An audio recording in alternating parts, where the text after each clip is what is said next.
Does history truly begin where our current textbooks suggest it does? Or is there a deeper current, an underlayer of ancient memory, that we, in our modern self-assuredness, have simply filed away under the comforting label of mythology? It is a quiet, unsettling question, one that gains weight when we turn our gaze not to the broad strokes of empire and decline, but to the precise moment civilization itself flickered into existence. We speak of the stories of the Anunnaki, narratives that refuse to dissolve into the dust of millennia, clinging stubbornly to the human collective consciousness like an unresolved chord. These tales do not merely speak of gods, they speak of architects, overseers, and a sudden engineered change in the trajectory of our species. A change so profound that the echo of their arrival still shapes our spiritual and material world today. Our journey begins in the Fertile Crescent, the land between the two rivers, Mesopotamia. Around 6,000 years ago, something unprecedented happened.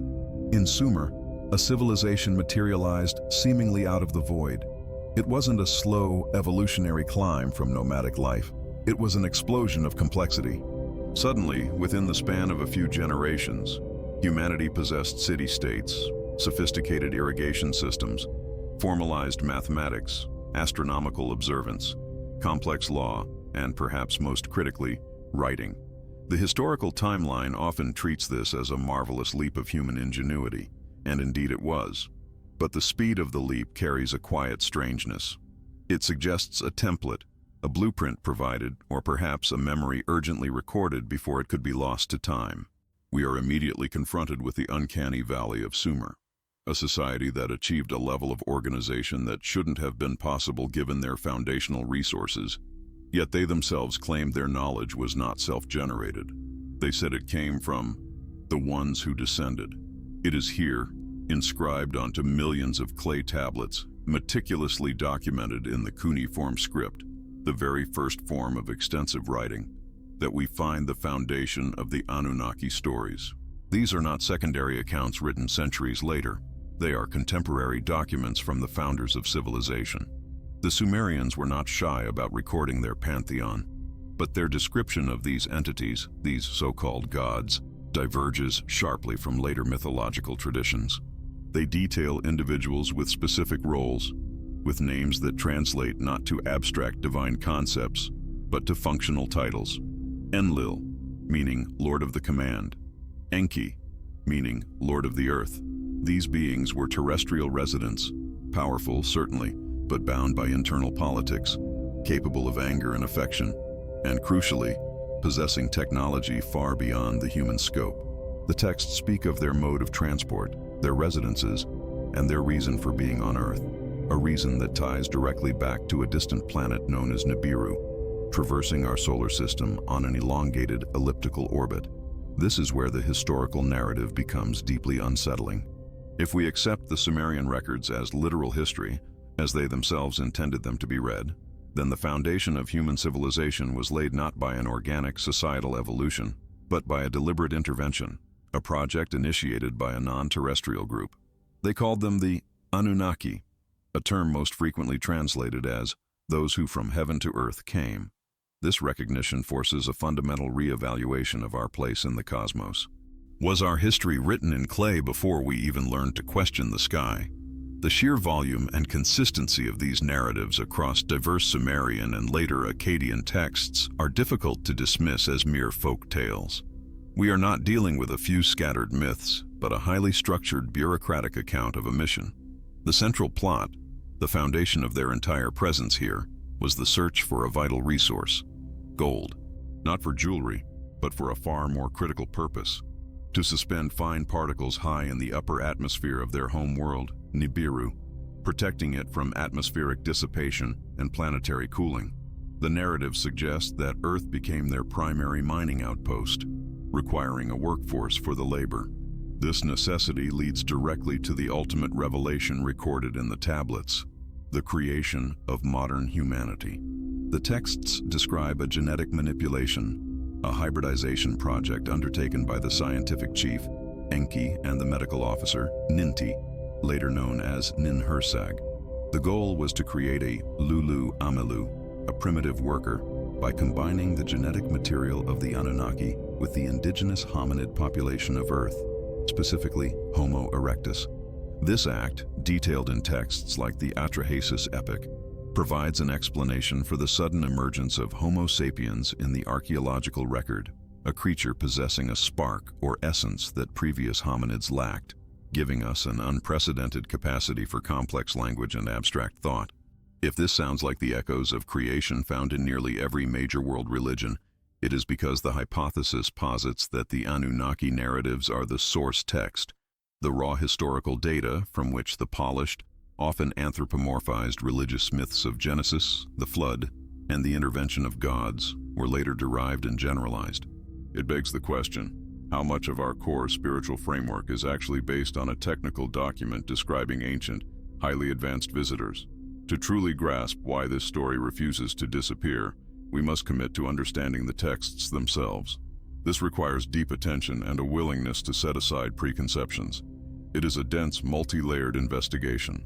If these ideas provoke a sense of curiosity, of wanting to peel back the layers of established history, then take a moment to pause and reflect on this initial setup. Sharing your immediate thoughts, whether skepticism or fascination, in the comments below helps track the resonance of these stories in the modern era. Your engagement is the fuel for this investigation, and if you find yourself feeling that uncanny pull toward the truth, consider subscribing and liking this video to ensure you don't miss the unfolding narrative. We are merely at the starting point, the initial recognition of the structure the Sumerians left behind. The Anunnaki tales, therefore, are not just ancient history. They are a persistent cognitive challenge. They force a confrontation with the idea that our ascent was assisted, perhaps even accelerated, for reasons entirely external to our own species' needs. This is why figures like Zecharia Sitchin, who popularized the translations and the interpretation of the Anunnaki as physical extraterrestrial beings, found such a massive global following despite vigorous opposition from mainstream academia. The story resonates because it offers a singular, cohesive narrative that resolves multiple historical and anthropological paradoxes. The missing evolutionary link, the sudden onset of Sumerian knowledge, and the universal prevalence of flood and creation myths involving sky dwellers. Sitchin's work, while controversial, acted as a catalyst, pulling these scattered pieces of clay out of the specialist archives and placing them squarely in the public sphere, compelling millions to look up at the night sky and wonder, are they still out there, observing their handiwork? The resistance to the Anunnaki hypothesis by orthodox archaeology and history is fierce, often dismissing the translations as selective interpretations of mythological texts. Yet this very dismissal highlights the core problem, the sheer scale of information provided by the Sumerians. Their cosmology was geometrically precise, detailing aspects of the solar system, such as the planets Uranus and Neptune, long before their modern discovery. If the Anunnaki narratives are pure fiction, then why is the technical, astronomical, and geological detail contained within them so sophisticated and, in many cases, accurate? This discrepancy creates a profound sense of intellectual restlessness. We are left with two uncomfortable options. Either the Sumerians, 6,000 years ago, possessed an inexplicable, advanced understanding of astrophysics and genetics, or they were simply recording what they were told by the entities they called the Anunnaki. This persistent tension, the documented narrative versus the accepted scientific framework, is the engine that keeps the Anunnaki stories alive. They function as the missing link in our historical memory, constantly gnawing at the edges of our conventional wisdom. If the Anunnaki arrived for gold and engineered a workforce, what does that imply about our true heritage?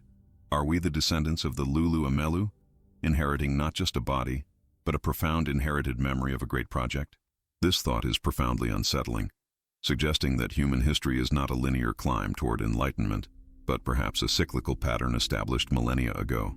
We begin to search for the physical anomalies left behind, the cultural artifacts and technological blueprints that should theoretically accompany such an advanced presence. Were the Great Pyramids built solely by copper tools? Or do they represent a fading memory of advanced construction methods imparted during the Anunnaki's presence?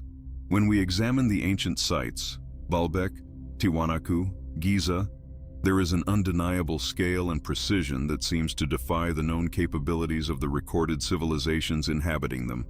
These are the physical questions that the Anunnaki narrative attempts to answer, suggesting that these monumental structures are not merely temples, but perhaps markers or remnants of the original Anunnaki infrastructure, perhaps left behind for the specific purpose of signaling a return or simply remaining as indelible proof of their terrestrial dominion. The ultimate reason these stories refuse to disappear lies in the fundamental human craving for purpose and origin.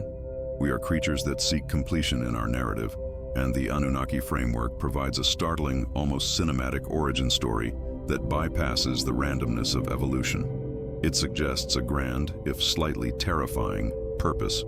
It posits that the great cycles, planetary alignments, the changing of ages, the slow tilt of history, are not arbitrary, but tied to the periodic return of Nibiru and, potentially, the overseers themselves. The Sumerian tablets are obsessed with cycles, with the concept of return, and with the idea of a legacy that must be maintained until the Kishar, the totality of cycles, is complete. This deep sense of persistence of memory, that the story is somehow encoded within our collective DNA, is what we must investigate next. We must look closely at the timelines of these alleged visits and how they correspond to humanity's most dramatic leaps forward. If the Anunnaki did indeed engineer us, then the very mechanism of human history might be designed to wait for their next sign, their next return, ensuring that the memory of their presence remains, however distorted by time and translation. The continuation of this investigation requires a sharp focus on the specific timelines detailed in the ancient king lists and astronomical observations. What do the Sumerians say about the duration of their reign, and what cosmic event might signal their eventual re-emergence from the shadows of history? If you have stayed with us through this initial foundation, you are engaging with one of the most provocative historical hypotheses of our time. This journey into the deep past demands patience and an open mind. If you feel this material resonates, and you are ready to peel back the next layer of the Anunnaki mystery, please take a moment to subscribe and like this video. Your support ensures that this detailed investigation can continue. We invite you to comment below with the phrase, "The seed of doubt is planted." This will help us track those who are ready for the complexity that lies ahead. In the next part of this series, we will delve specifically into the physical evidence of their prolonged reign, examining the Sumerian king lists and the incredible longevity ascribed to the first rulers, and we will begin to analyze the actual mechanism of their departure, moving us closer to understanding why the signal of their return is so feared yet perpetually anticipated. Join us as we continue to trace the lineage of the observers who shaped the very clay from which we were made. Is it possible that history is not merely a record of what happened, but a deliberate slow-motion mechanism of cultural forgetting, punctuated by moments of startling, inconvenient truth? We stand at the precipice of understanding why certain stories, certain persistent accounts of otherworldly interaction, simply refuse to dissolve into the comforting sands of myth. The Anunnaki narrative, unlike fleeting folklore or localized ghost stories, possesses a structural resilience that demands closer inspection, a resilience rooted not just in sensational claims, but in the very foundations upon which human civilization was built. We must return, always, to the source, the clay tablets of Sumer. It is here, in the cradle of civilization, that the true unsettling nature of this story becomes apparent. It is not just what the tablets describe, sky gods descending, but how they describe it. The accounts are often written with the procedural, bureaucratic precision of an inventory ledger, detailing genealogies, responsibilities, resource management, and even complex legal proceedings. This is not the spontaneous poetic output of a nascent society, inventing its creation myth out of thin air.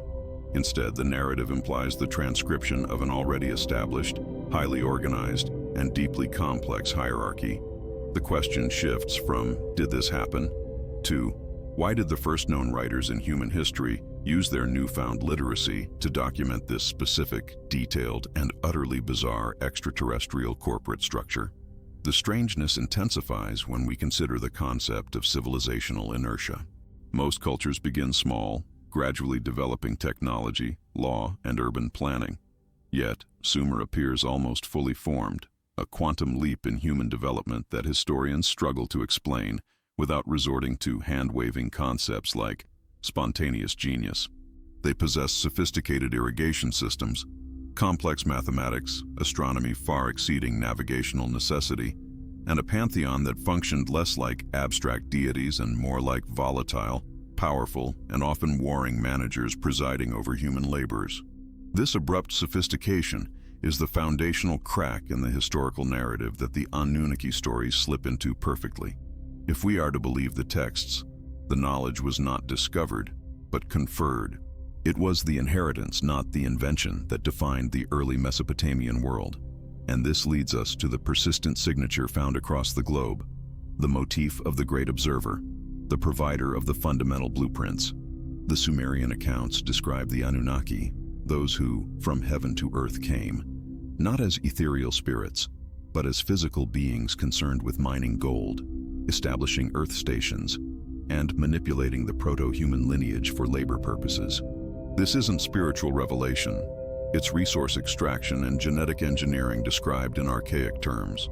When we acknowledge the sheer density and repetition of these motifs, the descent from the sky, the command for labor, the gift of civilization, we recognize that this narrative acts as a kind of unified field theory for forgotten history. If you find yourself sensing a deep, unspoken truth hidden just beneath the surface of the established historical record, perhaps it is time to pause and truly internalize the implications of these ancient claims. Do you feel the pull of this mystery, the intellectual urgency to reconcile what we are told with what the ancients wrote? If so, you are beginning to follow the trail of forgotten inheritance. Like and subscribe to this channel if you feel this intrinsic curiosity, and consider sharing your immediate thoughts in the comments below. Let us know. What is the single most unsettling aspect of the Sumerian starting point for you? Your engagement helps sustain this complex excavation of deep history, ensuring that these vital questions continue to be explored with the necessary depth and dedication. The progression of unease begins when we examine the astronomical cycles inextricably linked to the Anunnaki mythology. These beings were not static residents. They were tied to celestial timing. The concept of their periodic return, often associated with the alignment or proximity of a hypothesized 10th planet, Nibiru, is not a simple forecast of the future, but a statement of cyclical reality. Ancient man, far from being primitive, was obsessed with cycles, the seasons, the lunar phases, and vast, almost unimaginable stellar epochs. The Anunnaki, if the texts are accurate, operated on a time scale far exceeding human lifespans, tied to cycles of perhaps 3,600 Earth years. This creates an architecture of historical expectation. They left, but the narrative ensures they are destined to return. The story refuses to disappear because the premise of its persistence is woven into the very fabric of cosmology they supposedly imparted. The tablets are not just history. They are a calendar and a countdown. This cyclical pattern provides a powerful intellectual framework for understanding the sudden collapses and resets seen in various ancient cultures. Were these events simply ecological disasters, or were they linked to the grander, terrifying schedule of their celestial masters? When the myths speak of the Great Flood, a global story found from Mesopotamia to the Americas, the Anunnaki texts do not frame it as an act of divine punishment, but often as a tragic byproduct of geopolitical conflict among the gods themselves, or an unavoidable consequence of astronomical shifts that they attempted to manage with mixed results. The persistent memory of a primordial catastrophe, a great forgetting, is therefore a direct echo of the Anunnaki's influence and their own internal struggles to survive massive planetary disturbances. The flood myth is the perfect tool for cultural amnesia. It wipes the slate clean, leaving only distorted fragments of the previous, sophisticated reality. The sheer longevity and diffusion of the Anunnaki myth beyond its Sumerian origin further deepens the intrigue. While we label them Anunnaki, the core narrative structure permeates the Egyptian pantheon, Neteru, the Greek titans and gods, and even the giants, Nephilim, of the biblical tradition. The underlying consistency is the definition of the interaction: physical beings, superior in technology and longevity, intervening in human affairs, sometimes benevolent, often cruel, and always characterized by an internal struggle for power. Why does this specific template, the high-tech, family-feuding, interventionalist god, persist across geographically separate cultures that theoretically should have developed unique theological narratives. It suggests not parallel invention, but shared foundational experience. This shared memory is the phantom limb of civilization. We feel its presence even if we cannot logically account for it.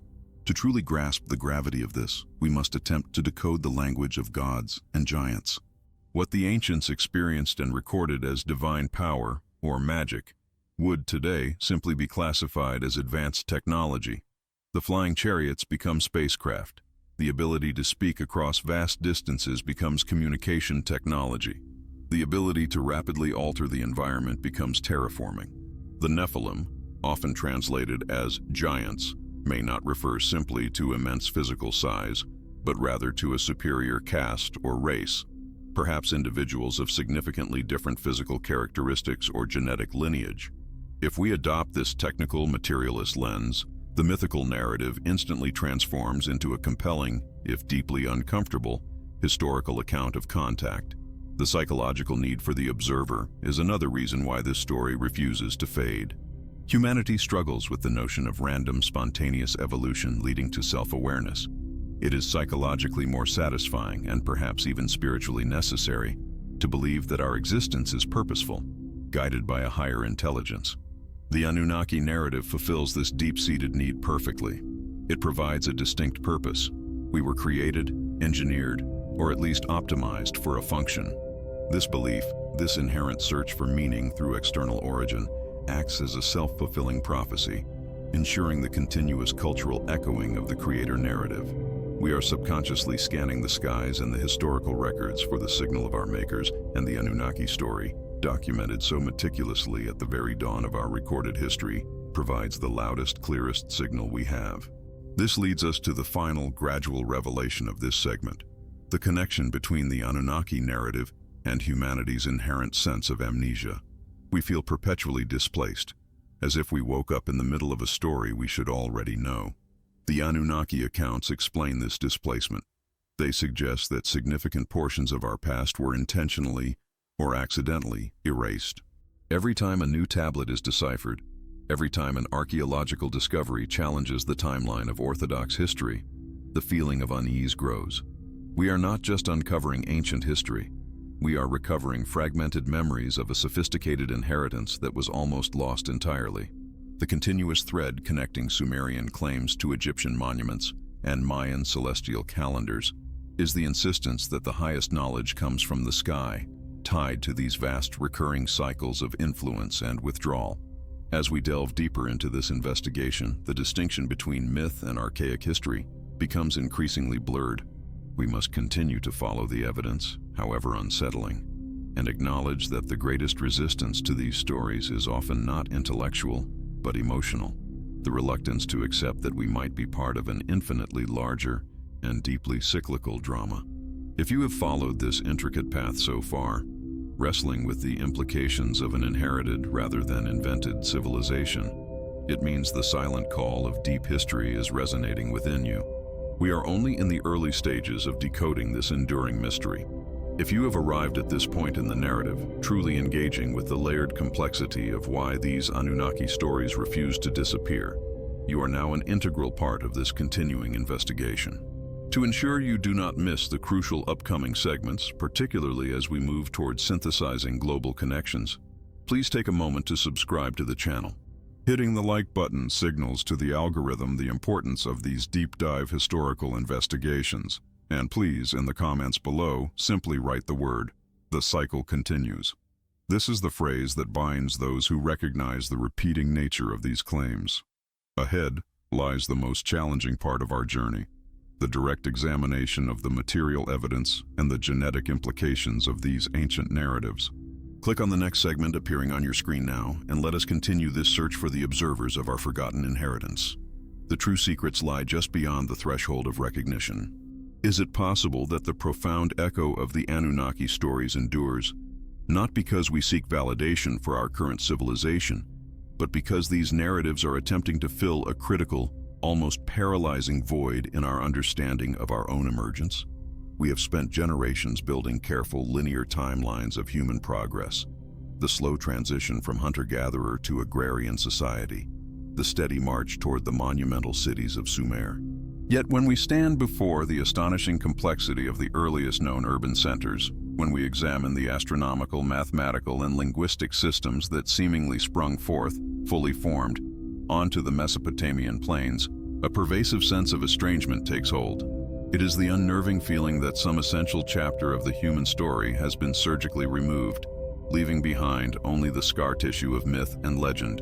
The Anunnaki narrative, often dismissed as fringe history, holds a unique and terrifying power because it offers an immediate, albeit radical, explanation for this historical discontinuity.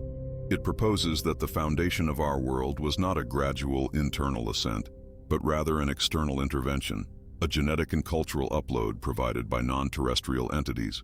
The sheer speed with which Sumerian civilization blossomed remains an anomaly that conventional archaeology frequently glosses over with generalized terms like cultural diffusion or societal pressure. But the texts themselves, the clay tablets and cylinder seals that are the very bedrock of our historical record, speak with a different voice. They depict kings whose reigns spanned tens of thousands of years. They describe a sophisticated system of governance established before the Great Floods, and they consistently attribute the gift of writing, agriculture, and metallurgy directly to the entities known as the Anunnaki, those who from heaven to earth came. The refusal of these stories to disappear is therefore a reflection of our collective intellectual discomfort with the official timeline. The human mind fundamentally rejects gaps. It prefers continuity. And when the empirical evidence, the sudden appearance of standardized cuneiform, the precise alignment of ziggurats, the codified legal systems, presents a chasm where slow evolutionary progress should reside, the intuitive mind reaches for the extraordinary narrative that antiquity bequeathed to us. The persistence of the Anunnaki myth is, in this light, less a matter of belief and more a persistent question mark etched onto the historical record, a silent testament to the nagging suspicion that the initial conditions of humanity were far more complex and far less terrestrial than we are comfortable admitting. The resonance of these narratives taps into something deeper than mere speculation. It touches an inherited memory, a subtle recognition that our historical house might have been built on borrowed foundations. If this echo resonates with your own intuition, perhaps pause for a moment and share what specific aspect of the Sumerian anomaly you find most compelling. Is it the king's list, the astronomical knowledge, or the sudden urban explosion? Engaging with these complex questions collaboratively allows us to peel back the layers of established thought and fully appreciate why this particular thread of history remains so stubbornly woven into our cultural fabric. For those seeking to continue this deep, immersive investigation, finding the like button and subscribing ensures you remain connected to the unfolding story, allowing these reflections to continue without interruption. This inherited memory is not merely about worshiping strange gods. It is about remembering a foundational event, a technological introduction that fundamentally altered the trajectory of Homo sapiens. Consider the recurring motif across global mythologies, the cyclical nature of catastrophe and the return of the ancient ones. The Sumerian accounts are inextricably linked to the arrival and departure of a celestial body, often identified as Nibiru, which operates on an immense orbit, returning only every few thousand years. This notion of periodicity provides the underlying framework for the Anunnaki's continued presence in the human psyche. They are not simply creatures of the past. They are observers operating on a timeline far exceeding our own fleeting lifespans. Their return is perpetually imminent, a ticking cosmic clock that lends an urgent, disquieting quality to the ancient warnings. The disquiet deepens when we transition from viewing these figures as deities commanding blind obedience to viewing them as highly advanced, technologically superior observers or overseers, scientific delegates executing a specific mission on Earth. If we treat the ancient texts as operational reports rather than religious dogma, the entire landscape shifts.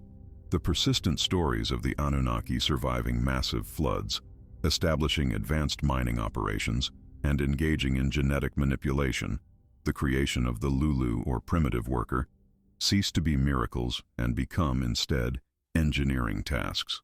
This reframing is particularly powerful because it removes the comforting veil of spirituality and replaces it with the cold clarity of scientific necessity. The question then becomes, if they were engineers, what was the project? And more disturbingly, was the project ever fully concluded or merely paused until the next orbital cycle necessitated a check-in? The persistent visual evidence further fuels this intellectual inquiry. We are forced to confront the thousands of cylinder seals and rock carvings that depict entities interacting with humans, wearing what appear to be flight suits and holding unfamiliar devices. While standard historical interpretation attempts to categorize these merely as symbols of power or elaborate headdresses, the consistent iconography across disparate cultures, from Mesopotamia to Mesoamerica, suggests a shared source memory of beings that possess technology indistinguishable from magic. The famous depiction of the solar system on the WHAY seal, apparently showing 10 bodies, including the sun and moon, but notably detailing the outer planets in a configuration that aligns with modern astronomical knowledge only accessible via powerful telescopes, creates an intellectual impasse. How could a civilization thousands of years before Galileo possess and record knowledge of Neptune or Uranus, let alone a hypothesized 10th planet, unless that information was directly inherited or, perhaps, provided? It is the language of the stars, encoded within these relics, that truly refuses to let the Anunnaki vanish. These weren't simplistic stargazers. They were astronomers with a comprehensive understanding of orbital mechanics and celestial bodies that defied their technological means. The only logical pathway to reconcile this knowledge is the acceptance of an external transfer of information. This leads us directly to the bizarre chronologies preserved in the Sumerian king list. Why were those early reigns measured in sars, cycles of 3,600 years, or vast, unimaginable spans, when the text states that certain kings, ruling before the Great Flood, reigned for 43,200 years? It is not simply hyperbolic exaggeration. It is a description of a longevity scale that applies not to fleeting human life, but perhaps to the life cycle of a returning planet, or the lifespan of a species defined by vastly different biological standards, a species whose very presence on Earth was governed by cycles far longer than our own. The unsettling inference is that these entities existed in a dimension of time utterly alien to our experience, making their interactions with early humanity transient yet monumental. They were here for their own purposes, operating on their own timetable. And this brings us to the core motivating factor most frequently cited in the ancient narratives, the search for gold. While this often sounds overly simplistic, why would advanced interstellar travelers need gold? The explanation embedded in the Anunnaki narrative provides a compelling rationale rooted in astrophysics. The theory posits that their home planet, Nibiru, faced atmospheric decay, and fine particles of gold, sprayed into the upper atmosphere, were needed to repair the protective layer, utilizing gold's unique reflective and conductive properties. This transforms the Anunnaki from whimsical gods to desperate environmental refugees engaging in an emergency planetary repair mission. This scientific motivation lends a brutal pragmatism to the entire intervention. It suggests that humanity was not created for spiritual elevation, but for labor, specifically for the difficult task of mining and processing the necessary material. This is why the stories endure. They offer a chillingly functional explanation for the sudden elevation of humankind. We were elevated just enough to serve a necessary, short-term function in a grander cosmic drama that spanned cycles of time we can barely grasp. The gold, therefore, is not a treasure. It is the vital evidence of the Anunnaki's physical necessity and the temporary instrumental role assigned to our ancestors. The lingering question that haunts historians and fuels the modern fascination is whether that atmospheric crisis was permanently averted, or if the mission simply entered a quiescent phase, awaiting the next planetary rendezvous. This is the crucial point where the ancient past meets the terrifying potential of the future. The stories refuse to disappear because they carry an inherent warning that the architects of our civilization may still be operating, monitoring the progress of their experiment, and that their return is not a matter of divine promise, but of orbital certainty. This expectation of the recurring cycle, the great celestial reset, ensures that the Anunnaki myth remains perpetually active, always residing just beneath the surface of accepted history. ready to be reactivated by any celestial anomaly or unexpected discovery. If you have navigated this intricate web of ancient chronology, startling astronomical knowledge, and the unsettling possibility of external intervention, and if you have remained focused through this deep dive into the persistence of the Anunnaki legend, then you are truly part of the dedicated few seeking to understand the suppressed narratives of our past. To continue this investigation alongside us, please ensure you are subscribed to the channel and take a moment to hit the like button if this discussion has provoked your thoughts. If you truly absorbed the underlying theme of this segment, comment the word echoes. Your participation helps sustain this detailed exploration. In the next part, we will pivot our focus to examine the stunning physical evidence of inexplicable technology and ancient megalithic structures that seem to defy the capabilities of the early civilizations who supposedly built them, further questioning the official story of the Anunnaki's influence. Join us as we look for the signature of the observers in the monumental stones of the ancient world.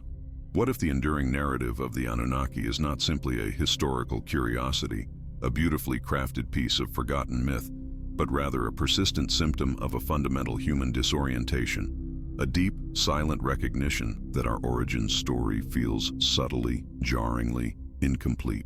We continue to sift through the sun-baked clay tablets of Mesopotamia, not merely because they offer the earliest written accounts of civilization, but because the foundational themes they contain, themes of accelerated development, genetic modification, and celestial supervision, strike a resonant chord in our modern, scientifically skeptical minds. It is as though the deeper we dig into the human psyche, the closer we come to understanding our innate discomfort with the notion of purely random, gradual evolution, sensing instead a kind of high-velocity imposition, an intellectual and societal blueprint handed down with startling speed. This intellectual discomfort leads us directly to the first of our acts in this continuing investigation: the echo of distant cycles. The ancients, especially the Sumerians, were obsessed with cycles. Their cosmology was not a linear march toward a future, but a meticulous calculation of grand astronomical repetitions, of great years and precise, predictable returns.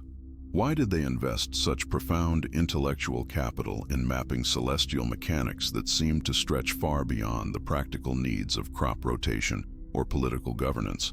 The Anunnaki stories thrive precisely within this framework, presenting themselves not as mere visitors who came and went, but as custodians whose presence is intrinsically tied to these immense orbital spans.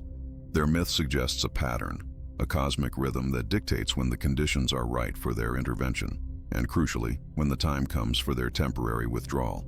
This notion transforms the Anunnaki from figures of history into constants of cosmology. Like comets or eclipses, they are phenomena that simply return. And this brings us to the psychological gravity of the imperfect origin. Humanity often seeks a divine parentage to explain its remarkable contradictions, our capacity for sublime creation alongside horrific destruction. But the Anunnaki narrative offers something far more unsettling than mere divinity. It offers flawed operational creators, beings driven by resource acquisition, by necessity, and by internal conflict. They are not gods in the purely benevolent sense.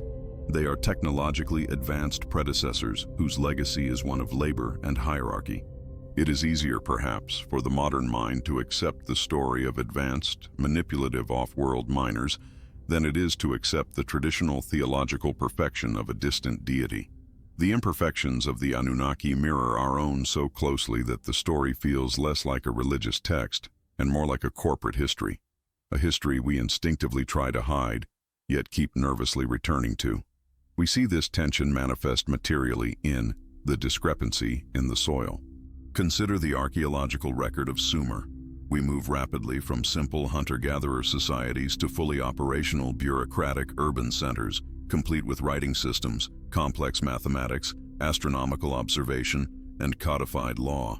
While conventional archaeology posits a swift but organic development, the sheer organizational sophistication that seemingly sprang forth from the Mesopotamian mud during the Ubaid and Uruk periods presents an undeniable discontinuity. It is a technological acceleration that appears to defy the established pace of human intellectual trial and error. Where are the thousands of years of intermediate, clumsy attempts at complex irrigation or cuneiform? The Anunnaki explanation offers a swift, clean resolution to this puzzle. The missing steps were provided. The knowledge was not evolved, it was transferred.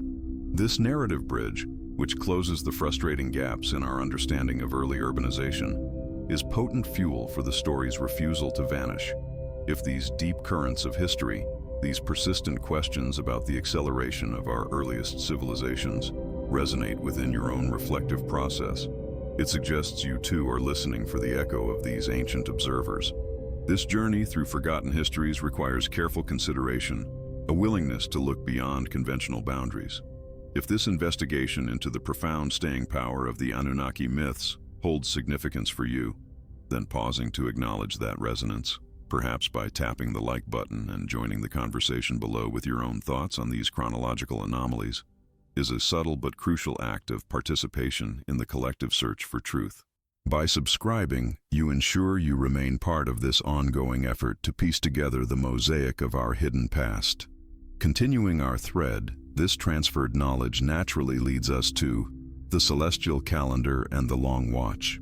The Anunnaki stories are inextricably linked to the concept of Nibiru, a proposed additional planet within our solar system with an immensely long and complex orbital period. Whether one accepts the literal existence of this planetary body is secondary to understanding its symbolic and mythological power.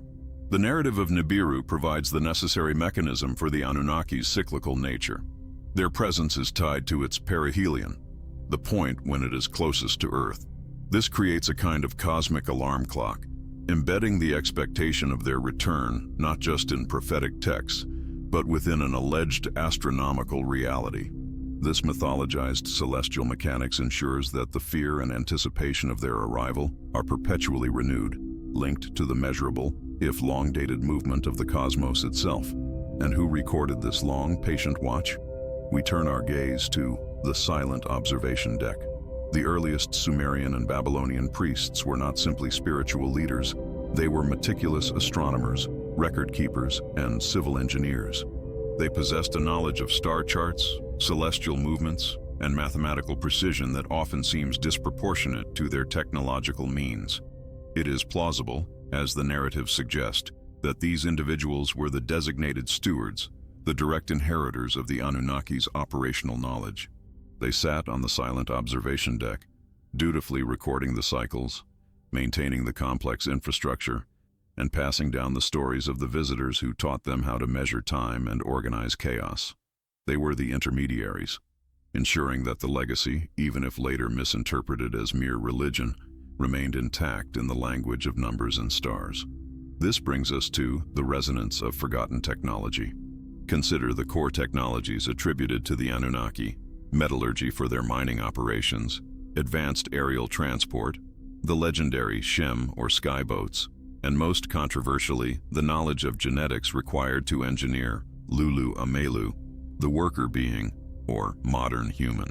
The Sumerian texts casually refer to the mixing of essences and the manipulation of genetic material thousands of years before the discovery of DNA.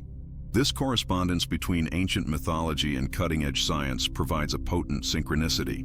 For those seeking answers outside the mainstream, the presence of such precise, albeit metaphoric, descriptions of genetic engineering in the earliest human records serves as powerful evidence that these stories are rooted in something more substantive than agrarian superstition. The myth retains its power because, as our own technology advances, the plausibility of the narrative increases, creating an almost self-fulfilling prophecy of recognition. And perhaps this recognition is not purely external, but stored internally, leading us into the burden of genetic memory. This is a more esoteric but crucial component of why the stories persist. The theory suggests that the trauma and specific knowledge associated with our creation, the sense of being engineered for labor, is not merely recorded on clay tablets, but perhaps encoded within our collective unconscious or even our DNA. This idea posits that the anxiety and the inherent feeling of being out of place stem from an archaic consciousness remembering its rushed, manipulated beginnings. This inherited trauma ensures that every new generation, regardless of exposure to the explicit Sumerian texts, carries an underlying susceptibility to stories of intervention, observers, and a non-human genesis.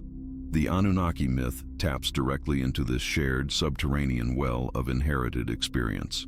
The ultimate fear generated by these tales is embedded in the shadow of the looming return. If the Anunnaki came in cycles tied to Nibiru, then the narrative is inherently predictive. They are not merely ghosts of the past. They are future visitors whose reappearance is anticipated by the cyclical alignment of the heavens.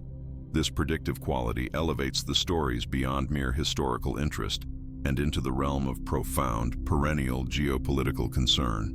The myth provides a framework for interpreting modern phenomena, from unexplained aerial sightings to global seismic events, as potential harbingers of their arrival. The story refuses to disappear because it has been intentionally structured to anticipate a future event, ensuring that the human subconscious is perpetually poised to look up at the sky, waiting for the sign of the Shem. As we expand our understanding beyond the strict confines of Mesopotamia, we must acknowledge the architects of the unseen blueprint. The core themes, sky beings, golden age knowledge, flood narratives, and genetic modification, are not exclusive to Sumer.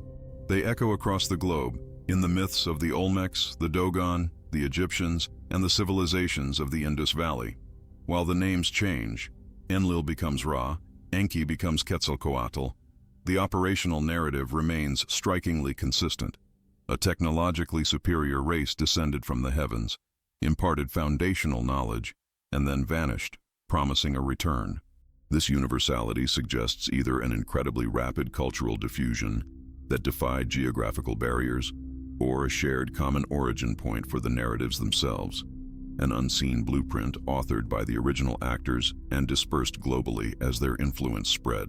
The persistence of the Anunnaki story is thus amplified by its multi-continental reflection. This journey ultimately brings us to the inevitable intersection of myth and physics. The Anunnaki narrative, despite its fantastical elements, speaks consistently in the language of scientific reality, orbital mechanics, metallurgy, and genetics. By grounding divine intervention in what is essentially high technology, the stories become remarkably resistant to dissolution in a scientific age.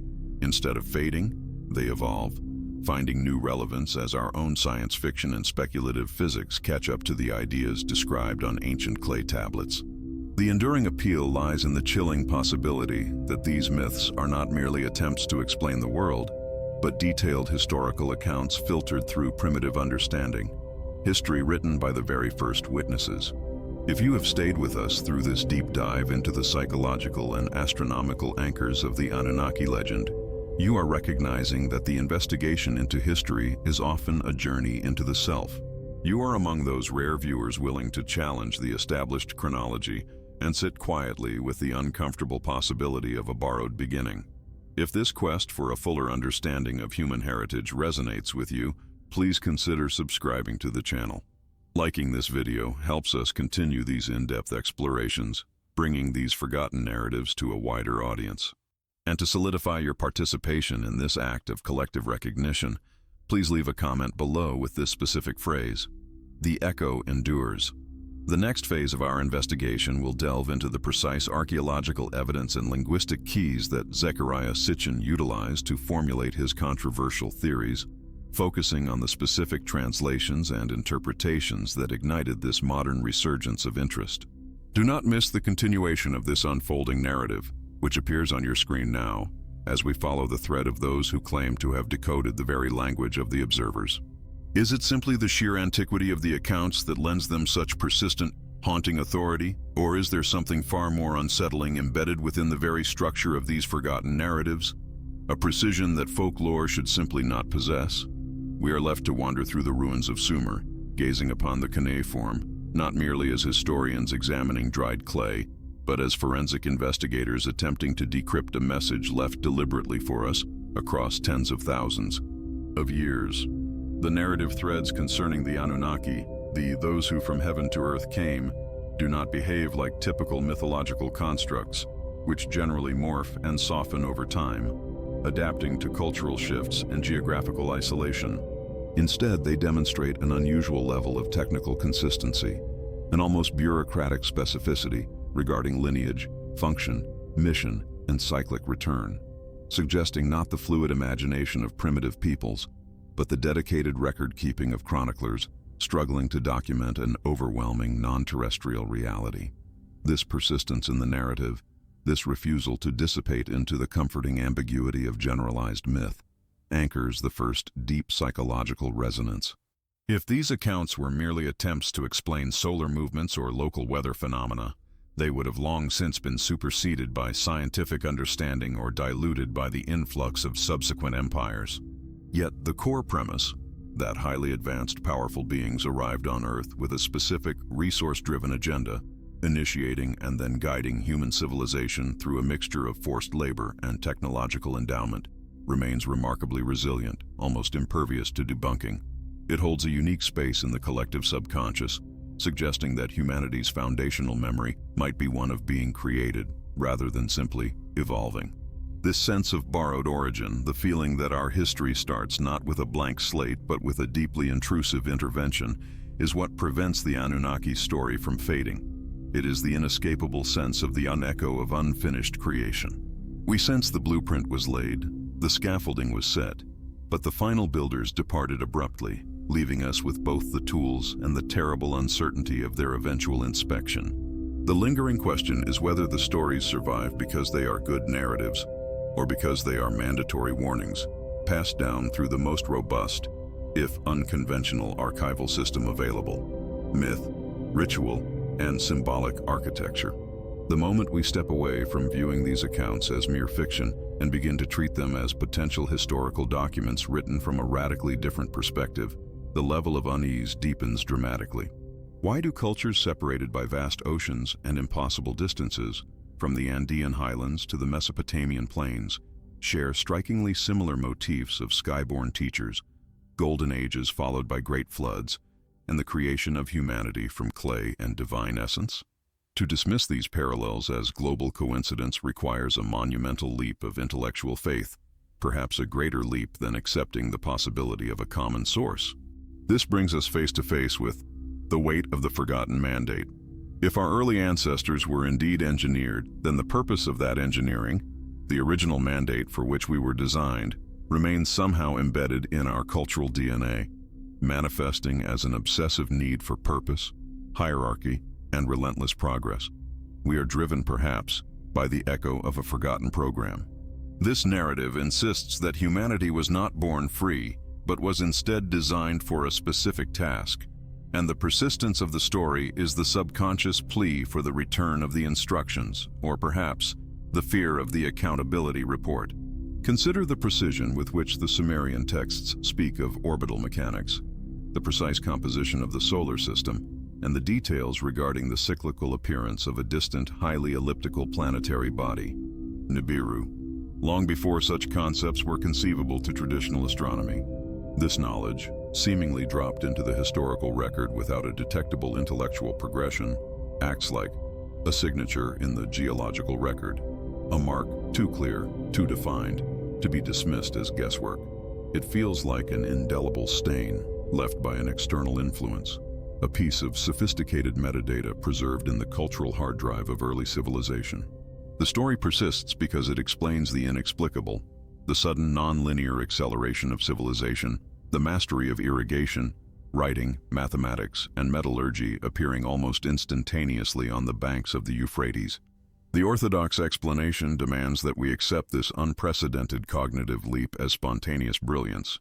The alternative, unsettling proposition presented by the Anunnaki texts is that this brilliance was implanted, a gift, or perhaps a necessary functional upgrade, provided by observers operating on a scale of time and technology far beyond our comprehension.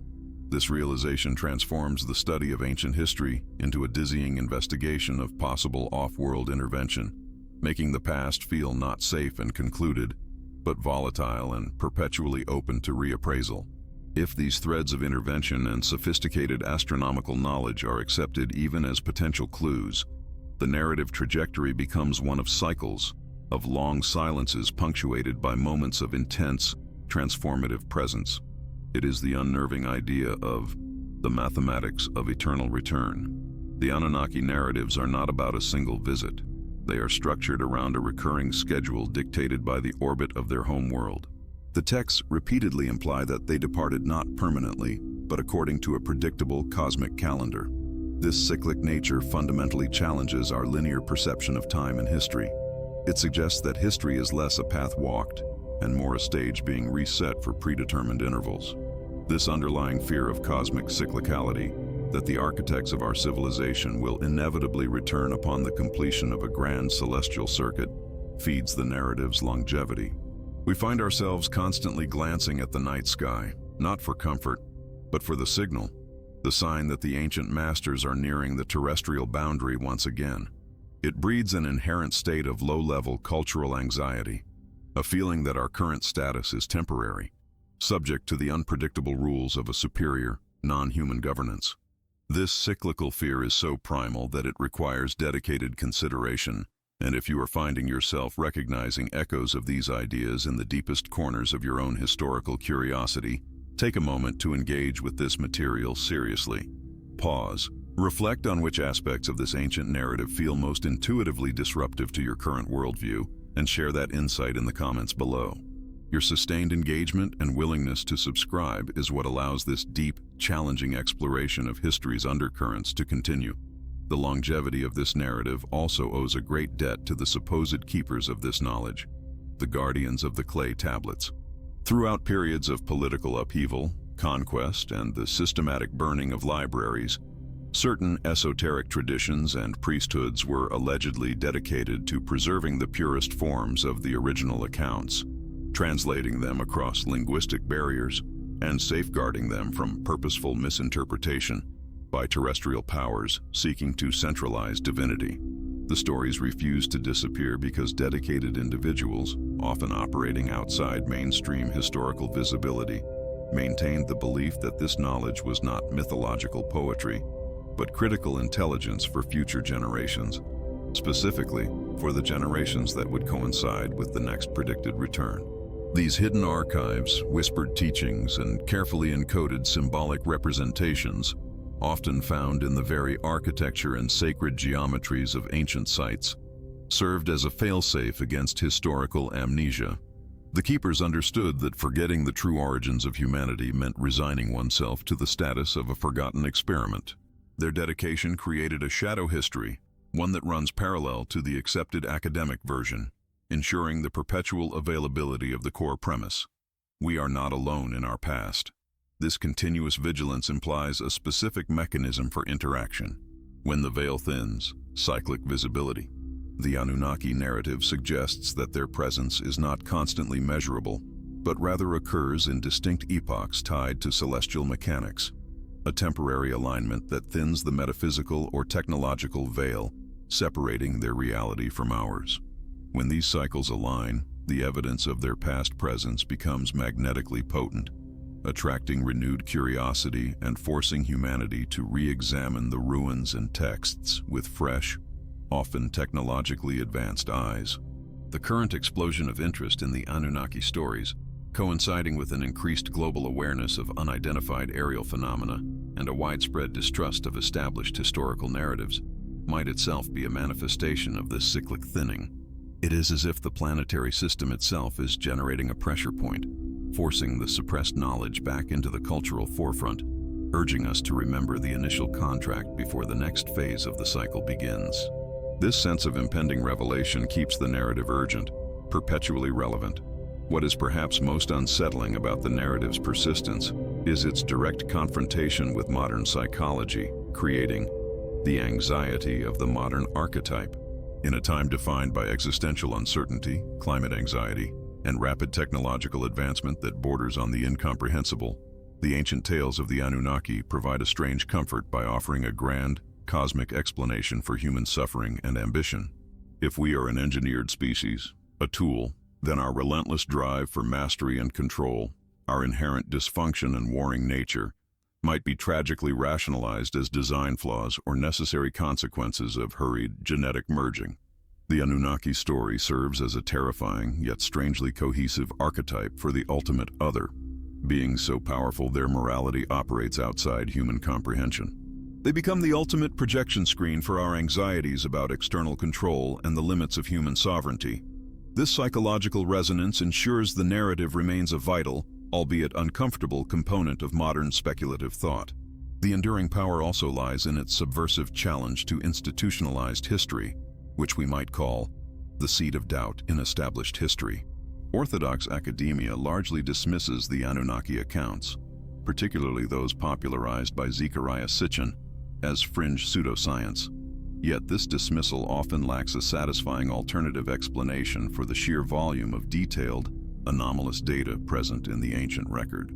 The very existence of the controversy, the strong resistance from established institutions, perversely reinforces the narrative's perceived importance. Why dedicate so much energy to discrediting a simple piece of folklore unless that folklore holds a potentially disruptive kernel of truth? This dynamic creates a vacuum of information where the Anunnaki narrative thrives, offering an alternative lens through which to view megalithic architecture, sudden astronomical discoveries, and the perplexing continuity of ancient global iconography. The narrative refuses to disappear because it provides intellectual ammunition for those who sense that the official historical record is incomplete, redacted, or fundamentally flawed. This persistence is inherently linked to the idea of a universal reality defined by the imperative of the off-world observer. If we accept that life may be common in the cosmos, then the hypothesis shifts from if we were visited to when and why. The Anunnaki stories provide a detailed, if controversial, why. They came for physical resources, specifically gold, which they needed to repair their planetary atmosphere. This pragmatic, resource-driven motive is far more compelling, and therefore more enduring, than a simple benevolent spiritual visitation. It grounds the transcendent into the tangible, making the alien presence feel relatable through the universal scarcity of resources. The story endures because it speaks to a cosmic practicality that transcends human spirituality, suggesting our entire history might be a byproduct of intergalactic commerce and material necessity. We are forced to consider whether our existence is merely a side effect of a vast cosmic mining operation that has yet to be fully closed. We are left ultimately with the resonance of the hidden name. The ancient names, Enlil, Enki, Ishtar, echo through the millennia, carrying a vibration of power and authority that still resonates, even when stripped of their original context. The refusal of these stories to disappear is their final message to us. The names are not mere sounds. They are identifiers attached to a reality that remains active, if dormant. To speak the name, to read the tablet, is perhaps to invoke the memory, or worse, to alert the observers that we have finally begun to understand the nature of the enduring mystery. The challenge now is to move beyond mere recognition of the names and to decipher the deeper implications of the events they describe, to understand the mechanism of their return and what the history of their intervention means for our immediate future. If you have stayed with this complex and often uncomfortable journey into the deepest archives of human memory, it confirms your commitment to uncovering the true, unfiltered history of our species. We are moving closer to the core of the mystery now, transitioning from the persistence of the stories to the implications of their predicted return. Your continued support is crucial. If this deep investigation resonates with your curiosity, please take a moment to subscribe to the channel, ensuring you don't miss the critical next phases of this historical decryption. Give this video a like so that more seekers can join our growing community. And for the algorithms to understand the weight of this investigation, please comment below using this precise phrase: "The cycles define the fear." Our next phase will examine the terrestrial custodians of this memory and the structures they built to prepare for the inevitable cosmic reunion. Join us as the veil thins further, revealing the shocking truths preserved in stone and shadow.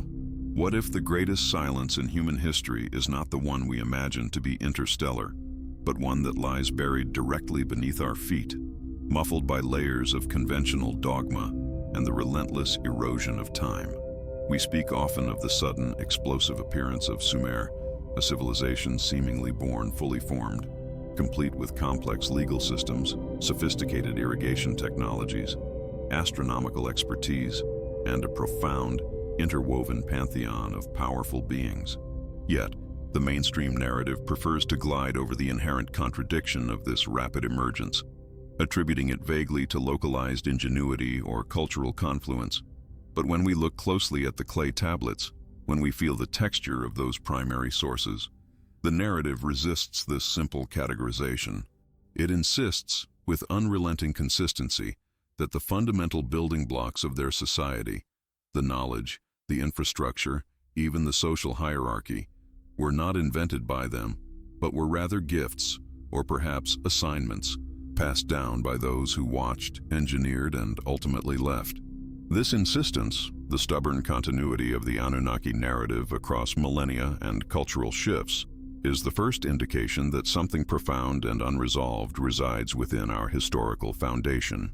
It suggests that the very bedrock of our perceived progression, the slow, arduous march from hunter-gatherer to settled farmer, culminating in the city-state, might be fundamentally flawed, or at the very least, incomplete. The stories refuse to disappear precisely because they explain a critical discontinuity that archaeology struggles to reconcile. How did complex mathematics, necessary for celestial mechanics and intricate engineering, arise simultaneously with the first recorded attempts at agriculture? The logical gap is immense, a chasm that the Anunnaki mythos casually bridges, suggesting a transfer of knowledge rather than a slow, painful, organic development. It is the recognition of an alien blueprint embedded in the earliest human endeavors, a schematic too perfect, too comprehensive for the supposed stage of development. This strange sense of receiving, rather than achieving, permeates the oldest texts, leaving us with the uneasy feeling that we are not reading history, but rather a carefully curated logbook, a record kept by the recipients of an immense, yet ultimately constrained inheritance. The story persists not just as mythology, but as an almost palpable sense of displacement, an archaeological strangeness that haunts the very core of foundational sites like Eridu, the mythical first city. Eridu, according to Sumerian tradition, was established by Enki, one of the primary Anunnaki figures. When we excavate Eridu, we find layer upon layer of settlements, but the deepest, oldest layers display an architectural and technological skill that appears almost out of sequence, a flash of advanced planning before a seeming regression and subsequent refinement. It is as if the initial iteration was perfect, only for later human generations to struggle to maintain that original, imported standard. This structural anomaly, the sudden introduction of complexity followed by a period of struggle, mirrors the psychological impact of the myth, the feeling of living under the shadow of a forgotten, superior past. The Anunnaki stories thrive in this cognitive dissonance, offering a compelling explanation for the lingering suspicion that we began closer to the pinnacle than our current models allow. It's a quiet whisper suggesting that perhaps we are not climbing toward the light, but rather attempting to recover a light that was extinguished long ago, a light brought here by non-native hands. To truly grapple with why these stories refuse to fade, we must move beyond merely cataloging the myths and begin to recognize the patterns they describe. They speak relentlessly of cycles, of great catastrophes that wipe the slate clean, and of a return. This cyclical view of time, so common in ancient thought, stands in stark contrast to our modern linear progression. The persistent narrative of the Anunnaki, their initial arrival, their genetic manipulations, their temporary rule, and their eventual departure, is fundamentally linked to this idea of cosmic repetition. They are presented not as permanent residents, but as temporary observers, operating on a specific cosmic calendar, one potentially dictated by the orbital mechanics of their own distant home. This framework gives the myth a disturbing predictive quality. It's not merely a memory, but a potential warning embedded deep within our cultural DNA. If you have been following this journey into the depths of historical shadow and shared these moments of reflection, you understand that this is not just passive viewing. It is an active investigation into the nature of human origins. The refusal of these stories to vanish is the universe giving us a persistent signal, a repeated prompt to look deeper. We are now traversing some of the most sensitive historical terrain, where academic orthodoxy clashes violently with the echoes of high strangeness. If you find yourself leaning forward, feeling the weight of these ancient possibilities, pause for a moment and consider sharing your own deepest thoughts about these discontinuities in the comments below. Your input helps chart this uncertain territory, making the investigation stronger, more rigorous, and more compelling for everyone seeking these truths. It is only by recognizing the collective curiosity that we can truly begin to decode the fragments left behind. Do not let these insights simply vanish. Engage with them, reflect on them, and if this path resonates with your search for deeper historical understanding, consider subscribing and liking this video, joining the ranks of those who refuse to accept simple answers to the most complex questions of human existence. The concept of the return, perhaps more than any other element, fuels the perpetual staying power of the Anunnaki narrative. It transforms the historical account into an eschatological anxiety. The tablets suggest that their work was incomplete, that their departure was not a permanent farewell, but a strategic withdrawal, dictated by astronomical necessity. The shifting position of their planetary home, often identified with the contested planet Nibiru. The very timing of their intervention, post-Ice Age, during a critical period of recovery and rapid environmental change, suggests a calculated, opportunistic engagement rather than a random visitation. This embedded cosmic dependency is crucial. It means the myth is tied not merely to human memory, but to celestial mechanics. If the stories are true, then the catalyst for their initial arrival is cyclical and therefore inevitable. The persistence of the myth thus becomes a form of cosmic anticipation, a collective cultural memory awaiting the inevitable alignment that signals the reopening of that ancient chapter.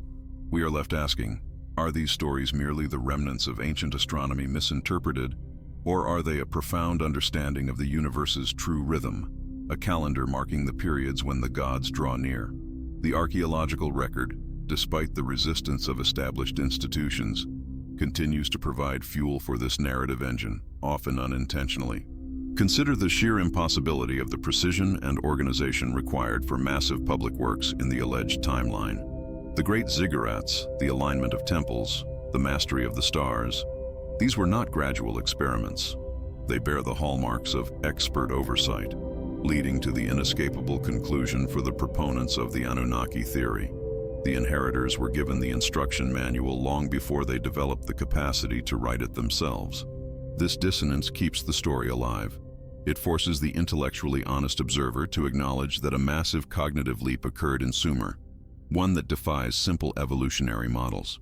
The Anunnaki thesis offers the most direct, albeit most unsettling, explanation for this anomaly, that the jump was facilitated, perhaps even induced, by intelligence operating on a completely different scale of technological and astronomical sophistication.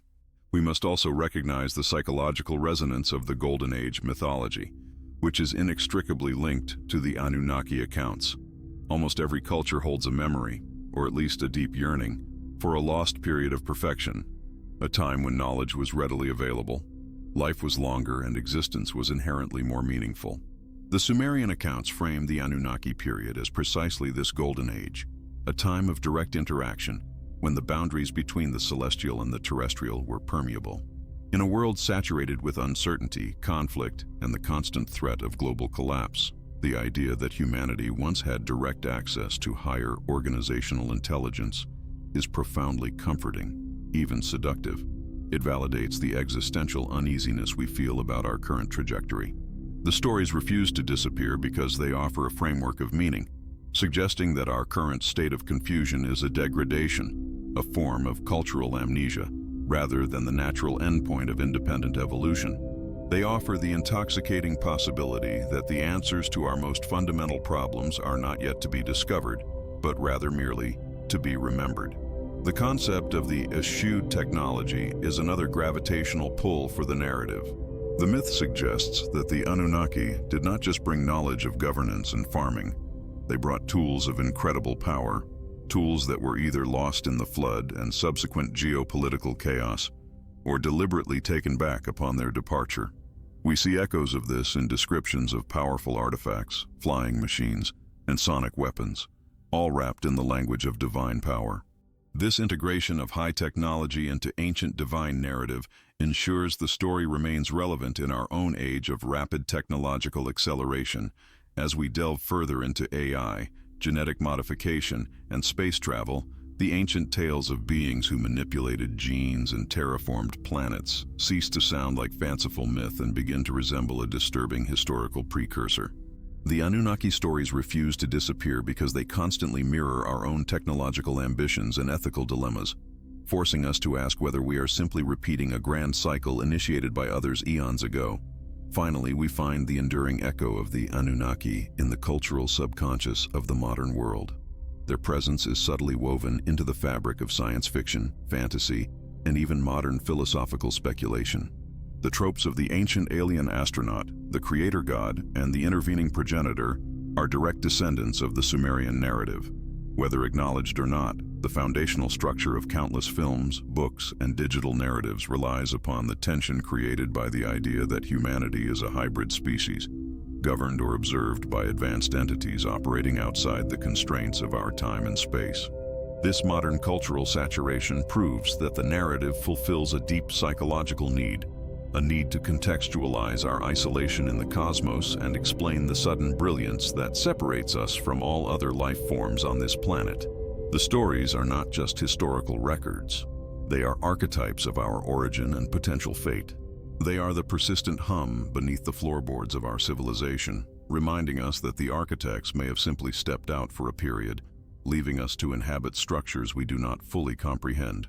The investigation into why these stories hold such a relentless grip upon the human imagination brings us to a crucial threshold: the need to consolidate the data of the past with the implications for the future. We must now turn our attention from the what they left behind to the how they ensured their return would be anticipated. If you have followed this dense and winding path, if you feel the silent weight of these ancient observations, then you have internalized the fundamental truth of this enduring mystery. The Anunnaki narrative is not static history, it is a waiting mechanism. If you have stayed with this deeply unsettling exploration, understanding the nuances of the persistent signal, then you recognize the gravity of this research. It is your commitment to these complex truths that matters. To continue charting this territory, ensuring we do not overlook the most crucial fragments of this lost inheritance, please take a moment to subscribe and like this video. Your engagement reinforces the intellectual urgency of this investigation. As we prepare to move into the final stages of decoding the celestial triggers, leave a comment below with the specific phrase, "The cycle continues," to mark your presence at this pivotal point of understanding. Do not let this thread of inquiry break. The next chapter awaits, focusing on the specific prophecies and astronomical markers that may reveal the true timetable of the observers. Continue this journey of recognition and deeper discomfort by clicking on the next video now appearing on your screen. The silence is not permanent. We are listening for the echoes. Why do certain foundational narratives, tales of origins, refuse to be relegated solely to the realm of folklore, persistently occupying the restless spaces between confirmed history and accepted mythology? It is a silence that accompanies the reading of the earliest texts, a pervasive quietness that suggests we are not just analyzing poetry, but perhaps processing the static interference surrounding a very ancient and very potent signal. The Anunnaki narrative, particularly as extracted from the surprisingly detailed Sumerian cuneiform, possesses a disturbing specificity that defies easy dismissal as mere invention. We find accounts that detail not just the dramatic creation of mankind, but the technical logistics, the need for labor, the descriptions of celestial bodies that were unknown to modern science until recently, the precise metallurgical processes required for gold extraction and processing. These are not the generalized musings typical of creation myths found across disparate cultures. They are structured, almost administrative records of an operation. If we concede even momentarily that these ancient chroniclers were attempting to document events as faithfully as possible through the limited lens of their available language, then what we perceive as divinity might simply be the observation of overwhelmingly superior technology and organizational capability. The stories refuse to disappear because they contain an inherent complexity, a density of information that acts like a gravitational field, pulling in further research and reflection. This information suggests a standardized template for early civilization, a sudden imposition of advanced systems, from writing and law to agriculture, that appears almost fully formed in the archaeological record, a phenomenon often referred to as the Sumerian paradox. The nagging question remains: if these beings were merely products of imagination, why the consistent focus on the cyclical nature of their visits, tied inevitably to the trajectory of a specific celestial body the supposed 12th planet Nibiru. This connection transforms the myth from a localized tribal story into a cosmic alarm clock, suggesting that the memory persists not merely as history, but as a warning, or perhaps more accurately, as an instruction set for survival keyed to astronomical cycles far longer than recorded human history. It is the deep recognition of pattern that keeps the narrative alive, the realization that ancient megalithic sites across the globe, separated by oceans and millennia, share uncanny similarities in construction, material handling, and astronomical alignment. They echo a common, standardized blueprint, an architectural resonance that whispers of a single unifying intelligence guiding the early proliferation of complex building techniques. We are compelled to ask, was this shared knowledge disseminated via slow cultural diffusion, or was it part of a single operational manual left behind by those who served as the first observers? The refusal of the Anunnaki stories to fade into obscurity is fundamentally linked to this architectural echo, the physical evidence left on the landscape that speaks a common language of precision engineering, far exceeding the supposed capabilities of our earliest ancestors. The lingering discomfort generated by these structural anomalies forces a re-evaluation of established timelines. If we look closely enough at the intricate patterns of the past, at the sudden sophistication of the first civilizations, we start to sense the presence of a monitoring system, a great cosmic observation post established long ago. To truly grapple with the scale of this historical enigma and the enduring power of the Anunnaki narrative, we must first allow ourselves to recognize the possibility that the ancients were recording factual data, mistaking advanced science for magic.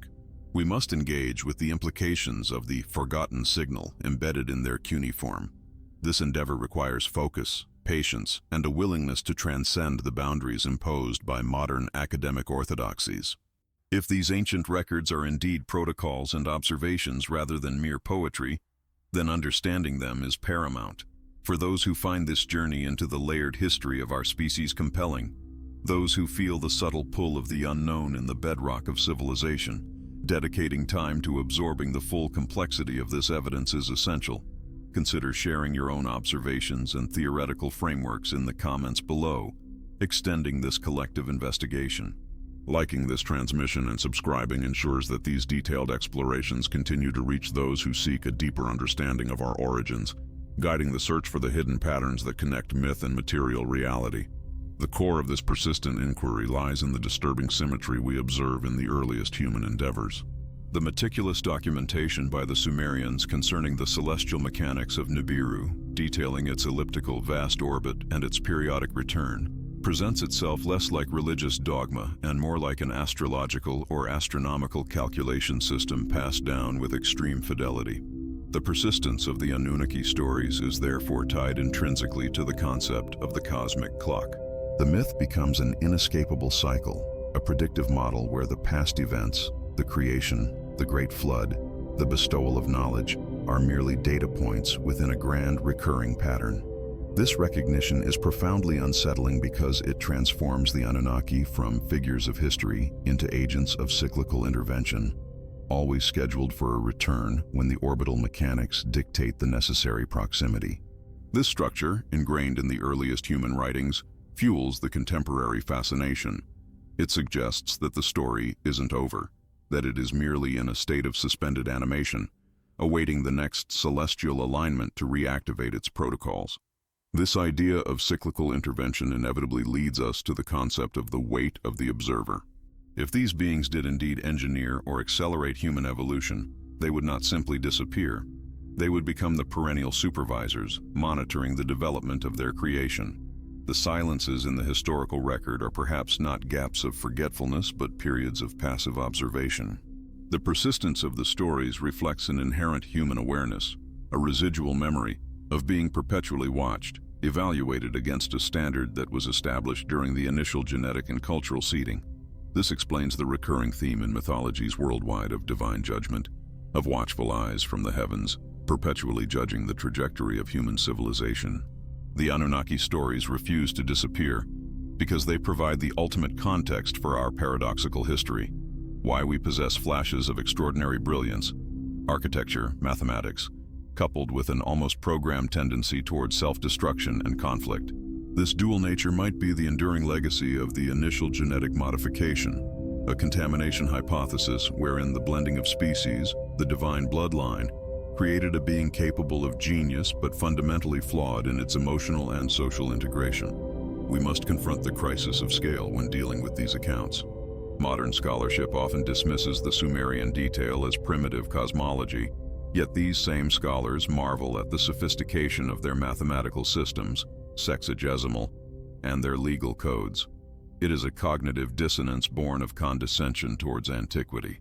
The vast, densely inscribed tablets detailing genealogies, celestial movements, and mining operations suggest that the transmission of this knowledge was considered an operation of absolute, perhaps existential, importance.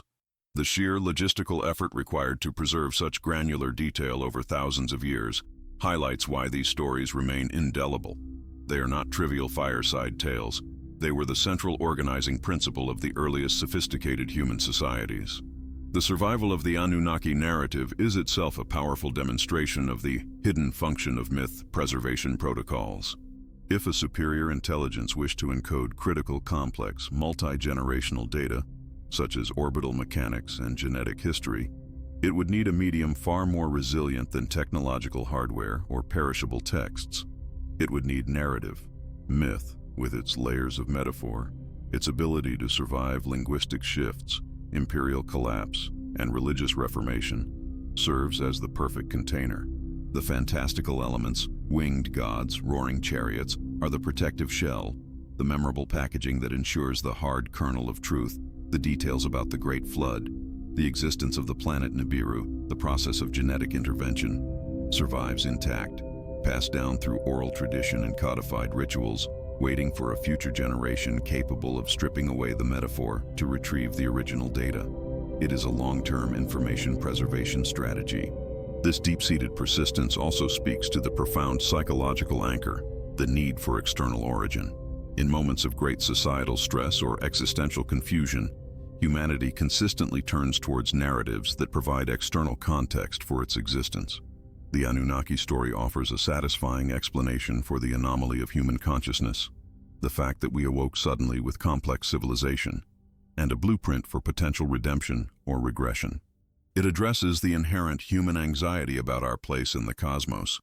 We crave the acknowledgement of a higher power that operated outside the strict parameters of our current understanding, making the Anunnaki not just historical figures, but psychological necessities that anchor our understanding of ourselves as intentionally created, albeit flawed, beings. And perhaps the most critical element ensuring the longevity of these narratives is the pervasive air of anticipation of the next cycle. The Sumerian accounts are fundamentally non-conclusive. They do not end with a definitive farewell, but with instructions, warnings, and the clear implication of a temporary absence. The return of the Anunnaki, tied to the return of their world, transforms the story into a prophecy, an inevitable future event recorded in the deep past. This inherent promise of a cyclical return maintains the story's relevance across millennia, turning ancient history into immediate concern. The story refuses to disappear because it has been intentionally structured not as a record of cessation, but as a prelude to a future, predictable reappearance that will confirm the astonishing details of our past origins. As we traverse these ancient, unsettling pathways, connecting Sumerian tablets to global megaliths and back to modern astrophysics, the line between myth and memory becomes impossibly thin. The ultimate question regarding our true inheritance remains unanswered. Are we the accidental result of cosmic forces, or are we the engineered legacy of beings who planned their own return and encoded that expectation within the very foundations of our history and our mythology? The tenacity of the Anunnaki stories suggests we may possess a profound, deep-seated but largely forgotten consciousness of our own artificial origins.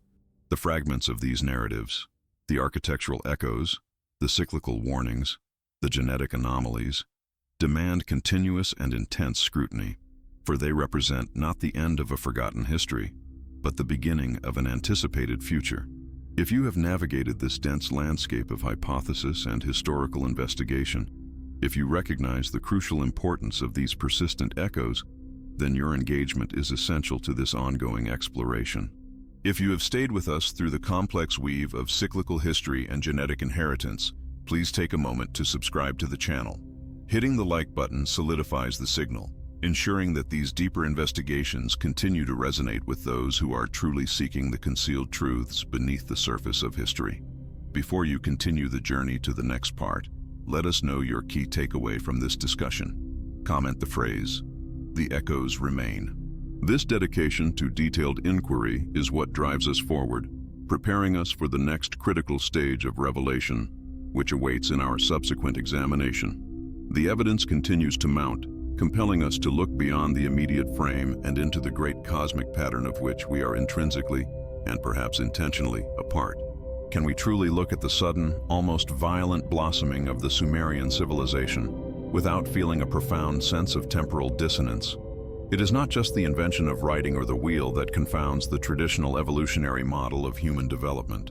It is the sheer sophistication, the fully formed celestial and architectural knowledge that seems to spring into existence without the preceding clumsy steps we would expect from nascent societies. This uncomfortable realization that the foundational stones of human civilization were laid with a pre-existing blueprint is the persistent, unsettling echo that refuses to fade from our history books, hovering just beneath the sanitized explanations of archaeological record. When we study the cuneiform tablets, the stories they relay are not of slow discovery, but of active instruction, of powerful beings descending from the heavens to organize labor, delineate law, and transfer critical knowledge. The narrative is always one of transmission, not invention. The relentless refusal of the Anunnaki stories to disappear is tied precisely to this architectural anomaly. They represent the missing catalyst, the acceleration mechanism required to justify the massive leap from Neolithic life to complex urban centers, complete with advanced irrigation, standardized weights, and an astronomical understanding that required tools and observations spanning millennia, yet seemingly mastered in a flash. We are left observing this ancient stage, seeing the meticulous craftsmanship, the indelible stamp of high science applied to what should have been primitive clay, and we must ask, if the architects themselves were transient, operating on cycles far exceeding the comprehension of their terrestrial subjects, what mechanism did they leave behind to ensure their influence persisted? It is not enough to dismiss these accounts as mere myth. We must treat them as cultural markers designed to weather the storms of forgetfulness. The Anunnaki narratives, whether interpreted literally as extraterrestrial intervention or metaphorically as the deep memory of a forgotten progenitor race, function as the ultimate why. Why are we obsessed with gold? Why do we build pyramids pointing to the stars? Why do we possess an inherent, almost genetic memory of floods and cosmic punishments? These stories provide a detailed, if often disturbing Genesis story that offers agency and purpose to human suffering and struggle, a powerful psychological anchor. They suggest we are not merely the products of random mutation, but the result of a deliberate, though perhaps flawed, intervention, and that knowledge carries tremendous weight. If this history resonates with a deep, almost ancestral memory, if you recognize the pattern of the celestial overseers in the structures of modern power, perhaps pause for a moment and allow that realization to settle. Sharing your thoughts below validates this shared pursuit of truth and helps us map the boundaries of this ancient mystery. Consider subscribing to this ongoing investigation to ensure you remain grounded in this journey toward understanding the fundamental question: are we merely custodians of a cosmic laboratory? The transition from the era of direct interaction, where the Anunnaki walked among the population, to the period of their seeming withdrawal is marked by a sudden, palpable shift in the mood of the ancient texts. It is the moment the guiding hand recedes, replaced by the silent observation of the watchers. This absence is crucial. It suggests a phase of monitoring, a retreat into the shadows of the highest temples and most remote mountains, ensuring the experiment, humankind, was capable of sustaining itself while retaining the coded memory of its creators. The concept of the architect's absence is not one of abandonment, but perhaps of necessary quarantine or remote supervision. They left not only instructions carved in stone, but also a sophisticated system of ritual, prophecy, and cyclic expectation, ensuring that humanity would constantly look up, searching the heavens for the sign of the return. The moment the cycles aligned once more, it is here that the resonance of the narrative becomes most profound and most uncomfortable. We begin to identify these underlying themes: the sudden rise of gods, the conflict among the pantheon, the creation of humanity for labor, not just in Mesopotamia, but echoed in the legends of the Dogon in Mali, the indigenous peoples of the Americas, and even the lost continent myths of Atlantis. The consistency of these geographically separated accounts suggests a shared global seed of knowledge, perhaps planted during the period of primary intervention. The narrative refuses to disappear because it is woven into the very fabric of our collective unconscious, manifesting as recurring dreams of giants, aerial battles, and lost golden ages. The intellectual burden carried by the ancient scribes who faithfully recorded these events must have been immense. To hold the knowledge that one's civilization was not self-made but genetically engineered, to know the true names and celestial origins of the beings worshipped as gods, was a profound and dangerous responsibility. They became the first true historians, tasked with preserving a truth so staggering it required constant mythologizing to be palatable to the general population. The refusal of the stories to vanish is intricately linked to the celestial mechanics described in the texts themselves. The cycle of return. If the Anunnaki originated from a planetary body with a long, elliptical orbit, the very structure of their engagement with Earth would necessitate periods of intense presence followed by millennia of absence. This concept of cosmic periodicity, the expectation of the alignment, imbues the history not with mere folklore, but with prophetic potential. It suggests that the history of their first arrival is merely a preamble to their inevitable second.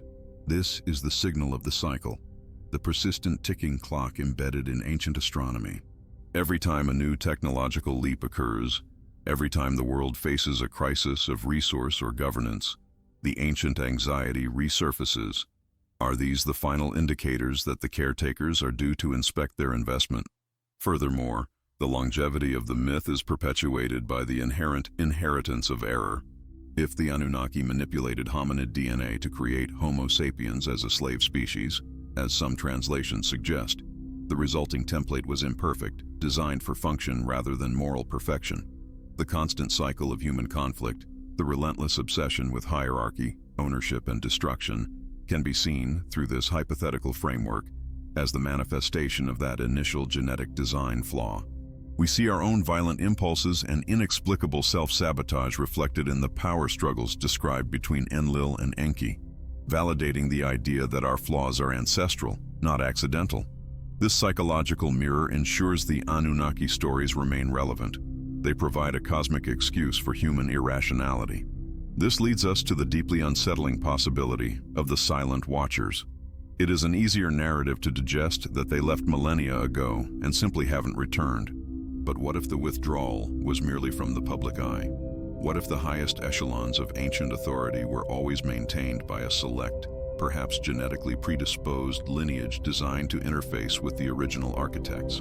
The persistent tales of secret societies guarding forbidden knowledge, of hidden underground bases, and of advanced observation techniques suggest that perhaps the Anunnaki merely shifted from overt governance to covert influence. They may still be monitoring the experiment from within the shadow infrastructure of our world, or observing from orbital distances, waiting for the optimal moment tied to that cosmic cycle to make their presence known again. The lingering imprint of their initial presence remains geographically fixed. Why do sites like Göbekli Tepe, often predating Sumerian civilization, exhibit astronomical complexity that defies the accepted timeline? Why does the ancient cradle of civilization remain a zone of intense geopolitical and energetic focus? The Anunnaki narratives point to specific landing points, specific material mining locations, and specific centers of power transfer. These sacred and strategic areas continue to exert an undeniable pull on humanity, suggesting a powerful energetic and historical residue. The rituals, the architectural dimensions, and even the linguistic roots of our key concepts are the persistent data points confirming that something transformative happened there, far beyond simple human ingenuity. Ultimately, the stories refuse to disappear because we possess an unconscious expectation of their reality. As a species, we struggle deeply with the concept of random suffering and purposeless existence. The Anunnaki myth provides a grand narrative, a cosmic opera that elevates human existence beyond biological accident. It satisfies the intrinsic need for a higher origin, for a set of parents, no matter how flawed or demanding, who initiated our creation. This constant seeking for external saviors or external blame, whether channeled through traditional religion or modern ufology, is merely the continuation of the original Anunnaki contract. We look to the stars because the stars, according to the oldest surviving texts, are where we came from and where the decision-makers reside. We stand now at the threshold of awareness, armed with technologies that allow us to decode ancient languages and probe the depths of space simultaneously. The convergence of ancient mythology and modern science is forcing us to confront the uncomfortable proposition that the most archaic stories might contain the most futuristic truths. The Anunnaki story, therefore, cannot die because it is not merely history. It is a prophecy encoded into the deepest structures of human culture, waiting for the inevitable alignment of cycles to reactivate its meaning. If you have followed this exhaustive, intricate exploration to this final stage, then you recognize the gravity of what we are investigating. Your patience and willingness to consider these challenging ideas are essential to bringing this submerged history to light. If you feel compelled to continue this journey, please ensure you are subscribed to the channel. Liking this video helps these vital discussions find others ready to cross this threshold of awareness. And finally, if the concept of the inherited design flaw resonates with you, please comment below with the phrase, "The flaw is the echo." Do not miss the final, culminating part of this investigation, which appears on your screen now, where we will confront the contemporary ramifications of the Anunnaki legacy and what it means for the human future. Until then, keep looking up, but understand what you are truly searching for. But why, after centuries of scholarly dismissal, theological resistance, and scientific debunking, does the narrative of the Anunnaki refuse to dissolve into the ephemeral mist of historical fantasy? It is a question that requires us to move beyond the literal translations of clay tablets and into the deeper architecture of the human psyche, the place where myth and residual memory converge. What remains when we strip away the fervor of true belief and the skepticism of hardened science is the echo of forgetfulness, a lingering, silent doubt that perhaps our accepted history is too clean, too linear, and altogether too convenient. We look at the incongruities of the ancient world, the precision of structures built without the means, the ubiquitous knowledge systems appearing simultaneously across continents, and we feel a profound sense that something essential has been deliberately omitted or simply lost to the relentless grinding of time. This persistent narrative, carried forward by fringe theories and quietly contemplated by mainstream thinkers, speaks to a fundamental unease about our origins. It is not enough for the story of human civilization to begin with crude tools and gradual ascent. There is a need, a deep anthropological hunger, to find a defining moment of intervention, a rapid acceleration that explains the sudden leap from hunter-gatherer existence to complex societal structures capable of geometry, astronomy, and law. The Anunnaki fill this void, providing an answer for the how and the why of our sudden complexity. If we acknowledge this lingering echo, we must then face the great filter of time, the destructive process that weeds out inconvenient truths. History is not a complete record. It is a compilation of fragments that survived fire, flood, conquest, and deliberate erasure. The very act of recovering the Anunnaki story, piecing together fragmented cuneiform tablets, navigating centuries of misinterpretation, lends it a heroic, almost spiritual gravity. It suggests that this knowledge is so vital, so powerful, that it insists on being rediscovered, breaking through the filter time imposes. We have spent countless hours dissecting the archaeological and linguistic arguments, but the enduring power rests in the weight of the Sumerian record itself. This isn't oral tradition passed down through generations, subject to whimsical changes. These are stories etched into stone and clay, physically preserved from the oldest known civilization. The fact that the most foundational culture in human history bequeathed us a cosmology involving extraterrestrial mining operations, genetic modification, and celestial travelers is an irreducible core. It forces the skeptical mind to wrestle not merely with a fanciful notion, but with documented history interpreted through a specific lens, the lens proposed by Zecharia Sitchin and his successors. The sheer detail, names like Enlil and Enki, the planet Nibiru, the process of creating Lulu Amelu, is too rich, too too specific to be discarded as simple allegorical fantasy. For those who believe, the Sumerian script functions as an affidavit, a primary source document validating a cosmic truth. This depth leads many to search for WHAY, the signature of the observers, patterns that transcend mere cultural diffusion. Why do so many independent cultures around the globe possess creation myths involving sky people descending to teach humanity? Why the obsession with precise astronomical alignments thousands of years before the invention of the telescope?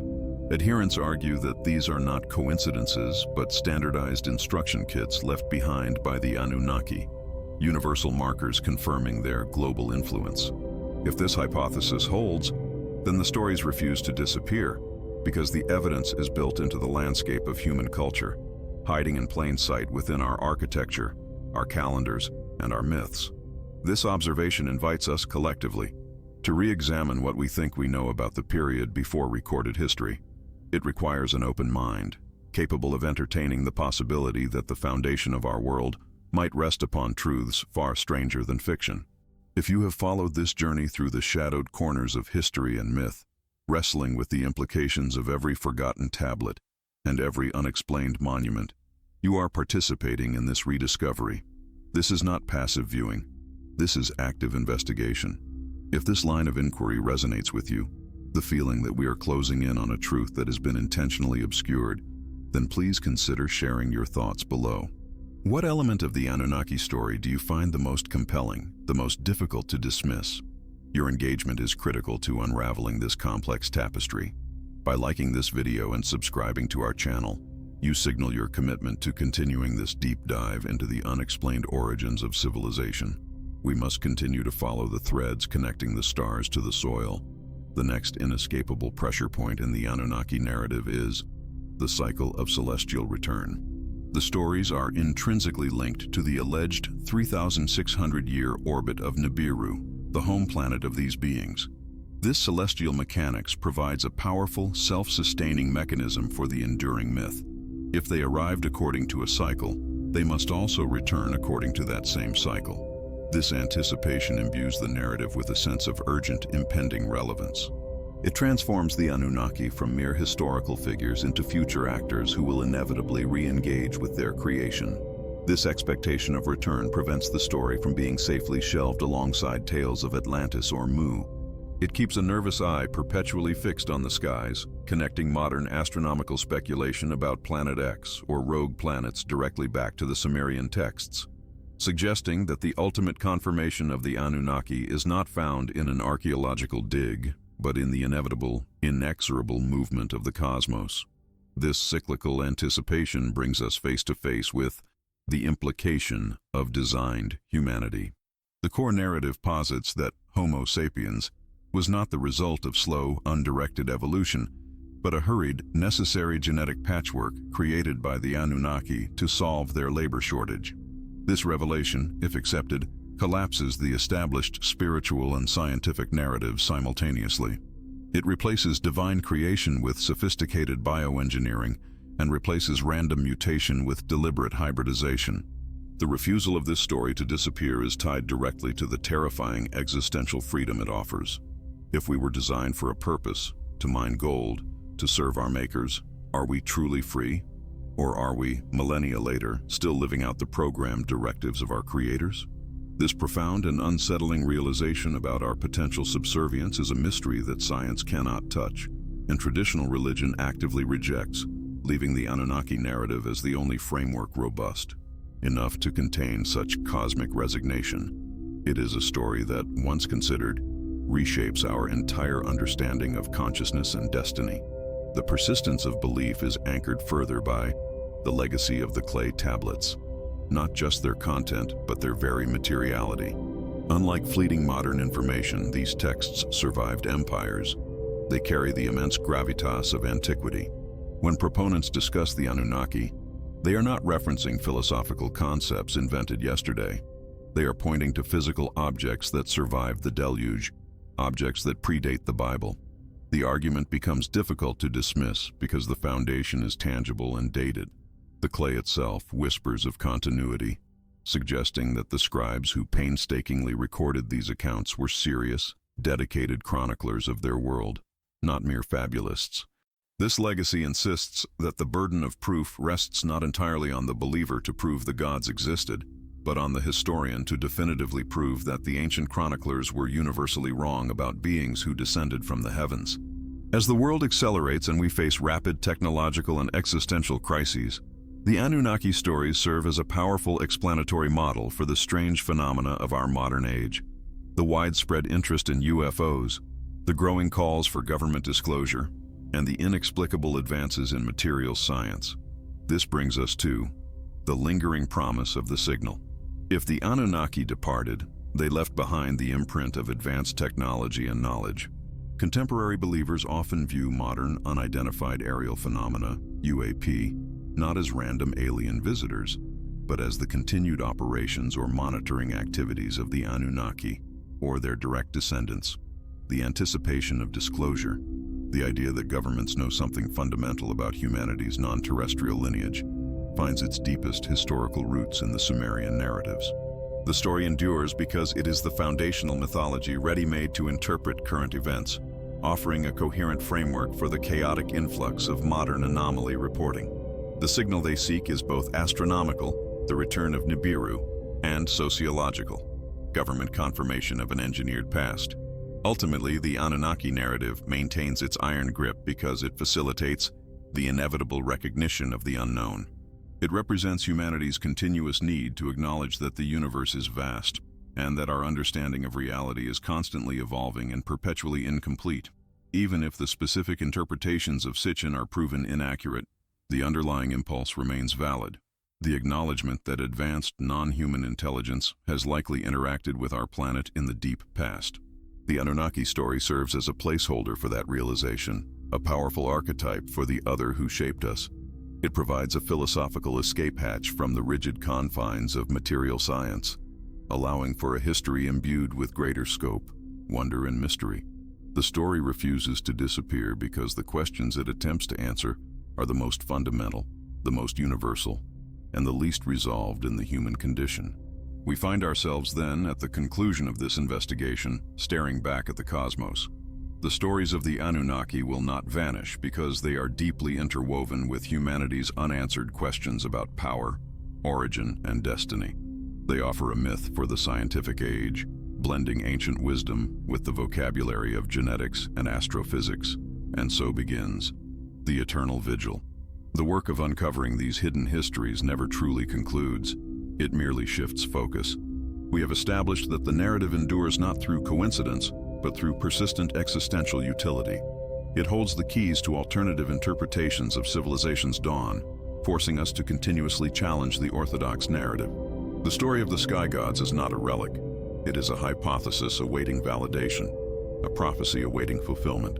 If you have stayed with us through this extensive 9-part exploration, if you have navigated the labyrinth of Sumerian mythology, celestial mechanics, and modern interpretation, it is because you recognize the profound importance of this history.